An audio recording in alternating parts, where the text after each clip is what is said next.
Masifnya perkembangan teknologi dan kendaraan listrik membuat kebutuhan terhadap baterai menjadi semakin meningkat. Saat ini, baterai jenis lithium ion menjadi yang paling banyak ditemukan di barang elektronik, mulai dari smartphone, laptop, tablet, hingga mobil listrik. Akan tetapi, biaya produksi baterai jenis lithium ion cukup tinggi dan memiliki dampak lingkungan yang serius saat proses ekstraksi, membuat baterai lithium ion perlu memiliki sistem baterai alternatif yang dapat menggantikan untuk aplikasi mendatang. Salah satu bahan yang sedang dikembangkan yaitu sistem baterai dengan sodium ion yang berbahan dasar salah satunya dari garam laut. Melihat potensi tersebut, apakah baterai sodium ion dapat menjadi alternatif yang baik dan cocok untuk menggantikan sistem baterai lithium ion?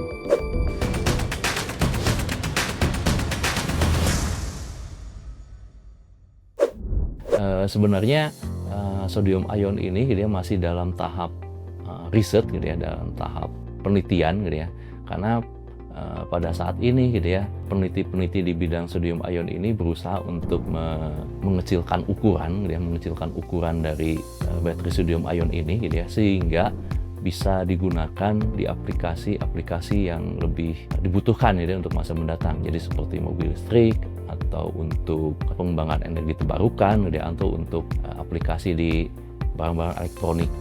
Jadi masalah itu terletak pada ukuran gitu ya. Jadi ukuran baterai sodium saat ini gitu ya, kalau untuk menghasilkan atau untuk menyimpan energi yang besarnya sama seperti lithium ion, itu dia membutuhkan sistem dengan berat yang lebih besar. Karena secara ilmiah gitu ya, secara ilmiah ukuran ion sodium itu lebih besar dibandingkan ukuran ion lithium, sehingga gitu ya, ini membutuhkan baterai yang lebih besar untuk menghasilkan energi dengan jumlah yang sama. Tapi gitu ya, pada saat ini gitu ya, mungkin ada beberapa penelitian atau penggunaan gitu ya, di China sana gitu ya, mereka sudah menggunakan baterai sodium ini untuk kendaraan listrik jarak dekat gitu ya, itu salah satunya, dan juga beberapa untuk motor listrik. Dan juga dia ada beberapa perusahaan di China sudah mulai mengembangkan baterai sodium ion ini untuk beberapa alat elektronik gitu ya. Jadi di masa mendatang gitu ya, kita harapkan ini lebih banyak gitu ya, aplikasi sodium ion gitu ya, yang bisa merambah gitu ya bidang-bidang yang atau alat-alat yang sebelumnya menggunakan sistem lithium ion battery. Sebenarnya sistem baterai sodium ion ini mirip cara kerjanya itu dengan sistem baterai lithium ion, yang sebenarnya dia bukan penghasil energi, tapi merupakan unit penyimpan dan konversi energi dari energi kimia menjadi energi listrik.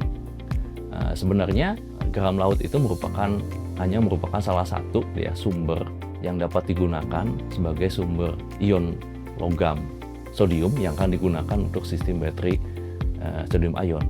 Jadi secara sederhana gitu ya, sistem sodium ion ini bagaimana menghasilkan listrik, yaitu sebenarnya dari pergerakan ion sodium. Jadi ion sodium ini akan bergerak ya, dari satu kutub baterai gitu ya, ke kutub yang lain, dan pada saat yang bersamaan elektron akan dilepaskan gitu ya, pada saat ion sodium ini bergerak dari satu kutub ke kutub yang lain, dan elektron ini yang sebenarnya akan menghasilkan listrik pada saat pemakaian baterai.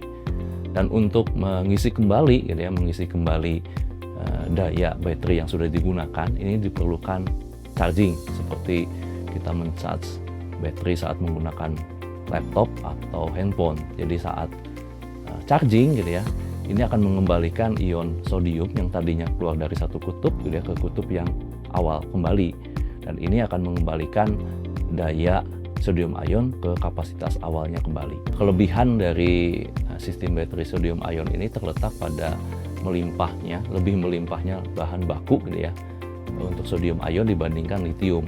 Jadi seperti yang kita ketahui bersama gitu ya, logam sodium atau logam natrium ini merupakan unsur yang nomor 7 ya di dunia ini, yang paling banyak gitu ya, dibandingkan dengan lithium yang jumlahnya sangat terbatas. Selain itu gitu ya, ketersebaran logam sodium ini pun gitu ya, lebih banyak dibandingkan logam lithium. Jadi logam sodium ini kebanyakan negara memiliki resource-nya. Jadi contohnya seperti air laut. Sedangkan kalau untuk lithium itu lebih terbatas dan hanya didominasi oleh beberapa negara tertentu di dunia ini. Dan mungkin kelebihan yang lain gitu ya, ini lebih mudah di recycle untuk pada akhir penggunaannya, karena relatif gitu ya, penggunaan lebih banyak logam sodium ini, penggunaan sistem sodium ion ini gitu ya, tidak melibatkan banyak bahan yang toksik. Dan kelebihan yang lain mungkin pada safety ya, pada safety karena sistem sodium ion ini bisa beroperasi pada temperatur yang lebih ekstrim dibandingkan dengan sistem lithium ion. Sedangkan kekurangannya gitu ya, ini terletak pada nature dari sodium ion itu sendiri.